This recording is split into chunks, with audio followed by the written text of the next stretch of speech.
Assalamualaikum warahmatullahi wabarakatuh. Baiklah, saya Yomil Fitri Hidayani, NIM 21231109 dari Prodi Pendidikan IPA B. Pada video kali ini, saya akan mengkomunikasikan laporan praktikum fisika umum saya dengan dosen pengampu Ibu Dr. Handus Murtiani MPD. Saya akan menampilkan laporan praktikum tentang kalor sebagai salah satu bentuk perubahan energi dan laporan virtual lab tentang gas ideal. Untuk itu, selamat menyaksikan video saya berikut ini. Adapun tujuan dari percobaan ini ialah pertama, mengetahui pengaruh suhu terhadap energi yang tersimpan. Kedua, mengetahui pengaruh jenis benda terhadap energi yang tersimpan. Ketiga, mengetahui perubahan energi yang terjadi pada beberapa sistem energi. Dan kompetensi yang dicapai adalah mahasiswa mampu mengajukan gagasan penyelesaian masalah suhu dan kalor dalam kehidupan sehari-hari dengan menerapkan metode ilmiah serta mengolah data hasil pengukuran menggunakan angka berarti disertai ketidakpastiannya.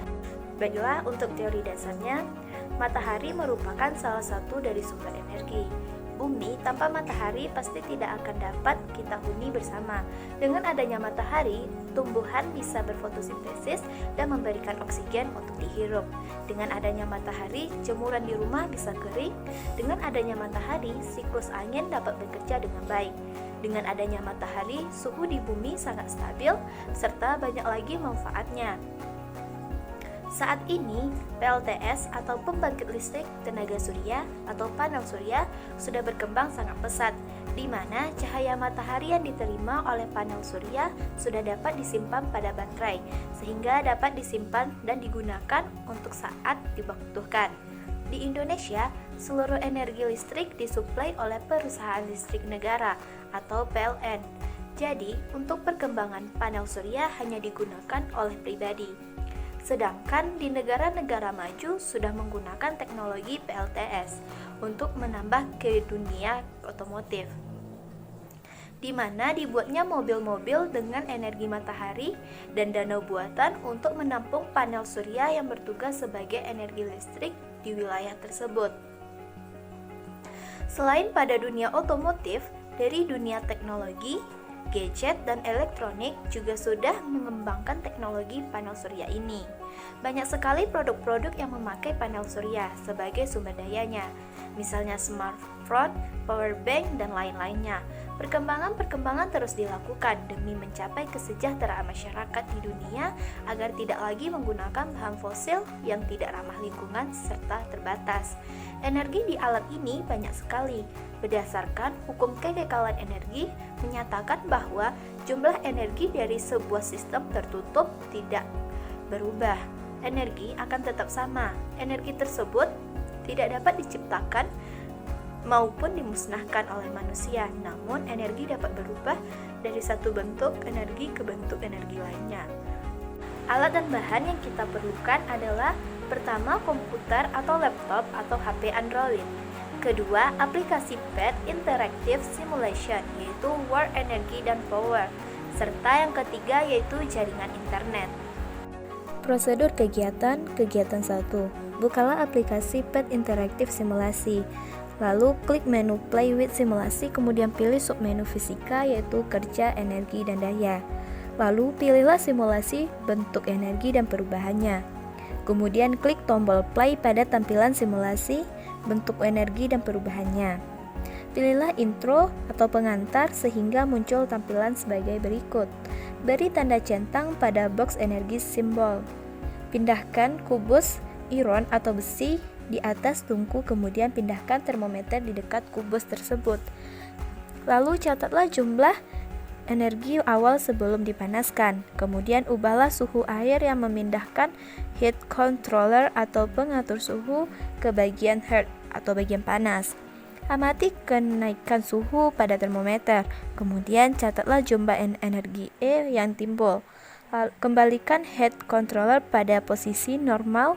Amati jumlah energi yang masih berada pada kubus iron. Ulangi percobaan tersebut dengan mengganti kubus iron dengan bata dan air.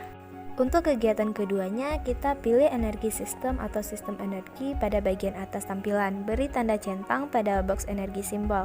Lalu pilihlah salah satu sumber energi dengan mengklik gambar kran, kemudian buka kran air sehingga air keluar dari kran sehingga air menggerakkan turbin. Amati perubahan energi yang terjadi dari sumber energi sampai ke belakang berisi air.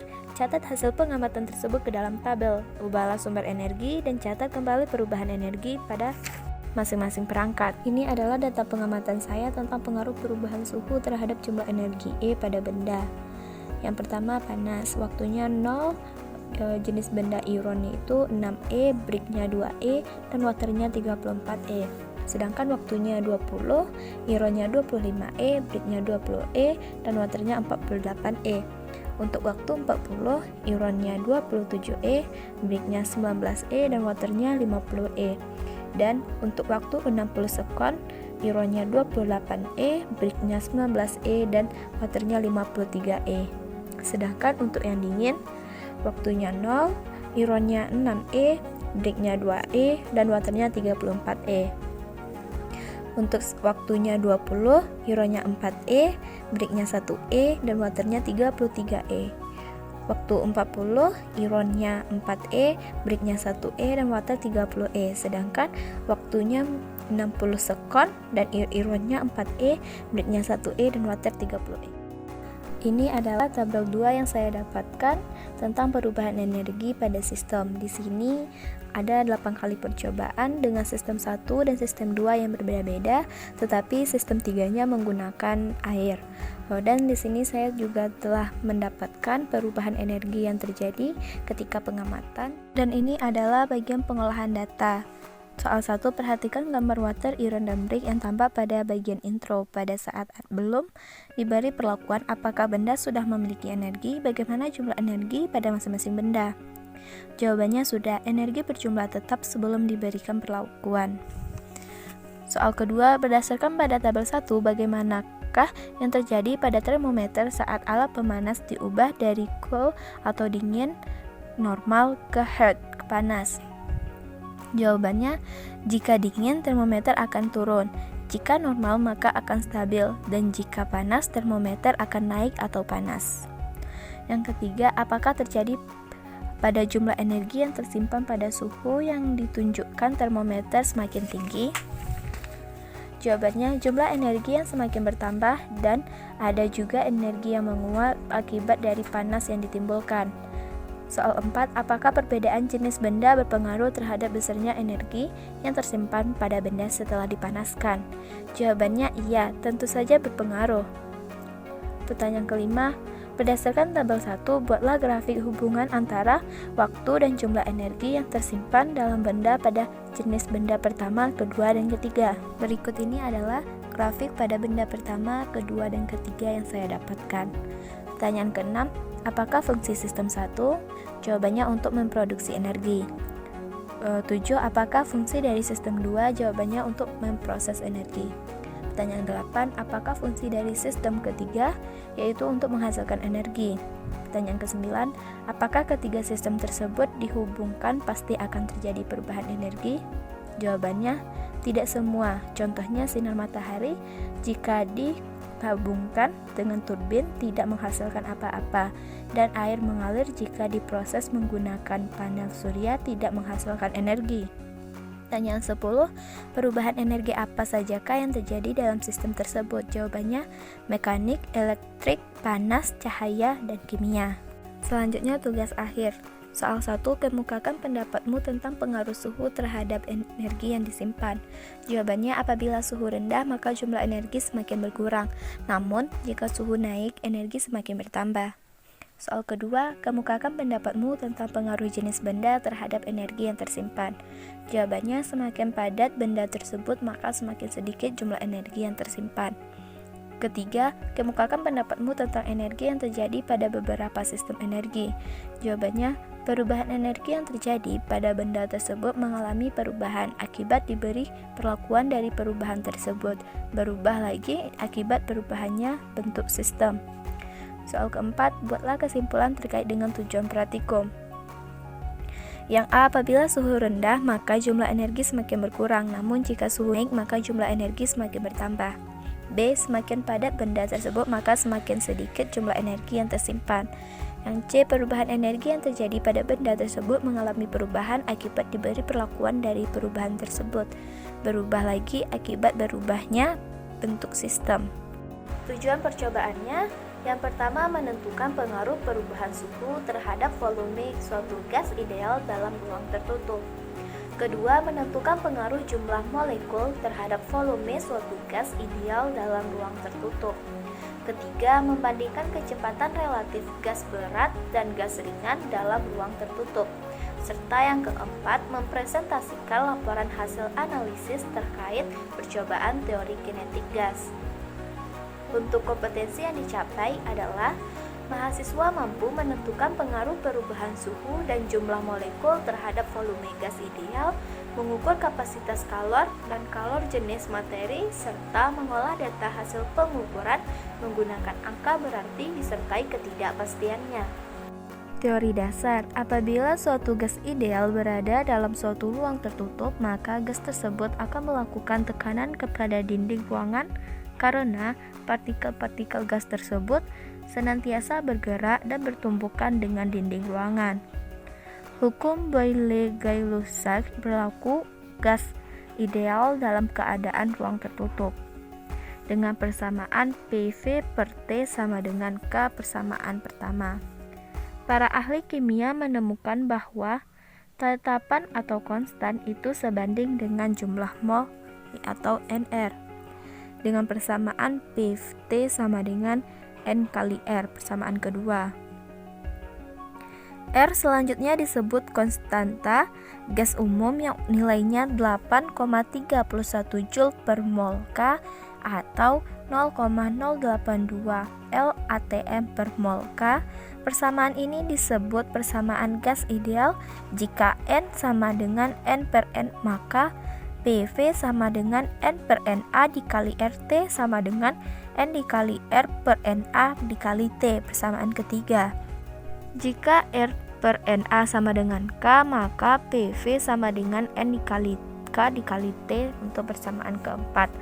Dengan K merupakan tetapan Boltzmann yang nilainya 1,38 kali 10 pangkat min 23 Joule per K.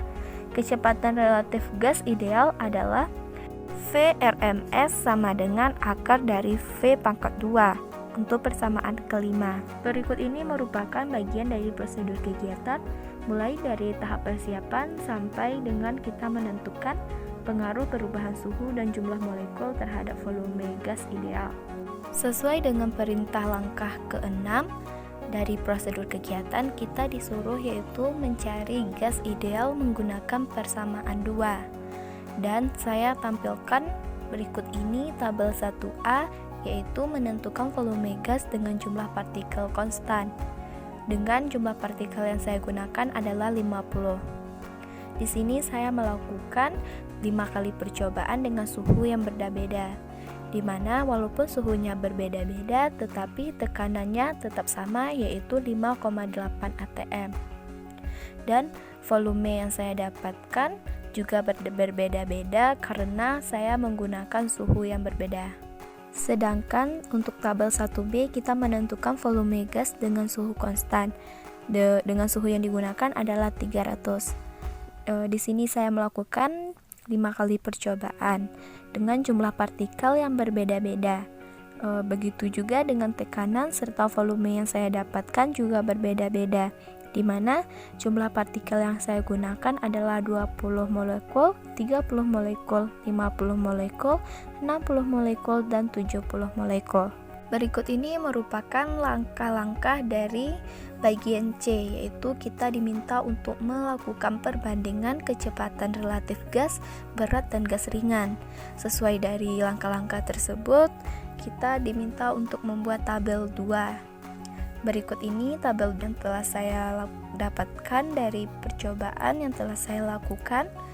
Di sini saya melakukan 5 kali percobaan dengan jumlah molekul yang berbeda-beda. Dan kita juga bisa melihat bagaimana perbandingan antara berat dan gas ringan yang saya dapatkan. di mana sesuai dengan percobaan pertama saya, yaitu dengan jumlah molekul 20, gas beratnya untuk nilai V dan VRMS-nya saya mendapatkan hasil yang sama, yaitu 510. Ini disebabkan karena nilai atau rumus dari VRMS ini adalah akar dari V kuadrat, yang mana apabila kita cari akan mendapatkan hasil yang sama dengan nilai V. Begitu juga dengan gas ringan. Untuk pengolahan data, soal 1, hitunglah kapasitas kalorimeter dengan menggunakan rumus di atas. Untuk setiap data yang diperoleh dimasukkan ke dalam tabulasi kapasitas kalor atau C1 pada kolom terakhir. Untuk kedua, nyatakan hasil deviasi perhitungan ke tabulasi data. Berikut ini tabel yang saya dapatkan. Untuk pertanyaan ketiga, kapasitas kalorimeter yang dilaporkan memenuhi. Jawabannya C sama dengan 4,85 Joule. Dan untuk pertanyaan keempat, hitunglah kapasitas kalor jenis logam dengan memenuhi rumus di atas, dan untuk setiap data yang diperoleh, masukkan hasilnya ke tabulasi berikut ini. Dan ini merupakan tabel yang saya dapatkan. Untuk pertanyaan kelima, kanasitor kalorimeter yang diperoleh memenuhi. Jawabannya adalah 6,765 Joule. Tugas akhir, soal pertama, kemukakan pendapat Anda tentang pengaruh perubahan suhu terhadap volume gas ideal. Bagaimana perubahan tekanan saat gas dipanaskan atau didinginkan? Jawabannya, suhu berbanding lurus terhadap volume. Hal ini tampak ketika tekanan konstan, kemudian suhu gas berkurang. Sehingga volume juga berkurang jika dipanaskan atau didinginkan, tekanan akan tetap sama. Untuk soal kedua, kemukakan pendapat Anda tentang pengaruh jumlah partikel terhadap volume gas ideal. Bagaimana perubahan tekanan saat jumlah molekul ditambah atau dikurang? Jawabannya, jika suhu konstan dan jumlah partikel berbeda, maka volume gasnya juga akan berbeda. Jika jumlah molekul ditambah, maka tekanan juga bertambah, begitu pula dengan sebaliknya. Untuk pertanyaan ketiga, apakah yang menyebabkan terjadinya perbedaan kecepatan molekul gas berat dan gas ringan? Jawabannya, semakin meningkat temperaturnya, maka kecepatan gerak molekul gas semakin meningkat. Molekul yang lebih ringan bergerak lebih cepat dibandingkan molekul gas yang berat. Untuk pertanyaan keempat, buatlah kesimpulan sesuai tujuan praktikum. Poin pertama, suhu berbanding lurus dengan volume. Poin kedua, jika jumlah molekul bertambah, volume juga ikut bertambah. Untuk poin ketiga, dalam ruang tertutup, molekul gas yang lebih ringan akan bergerak lebih cepat dibandingkan molekul yang lebih berat.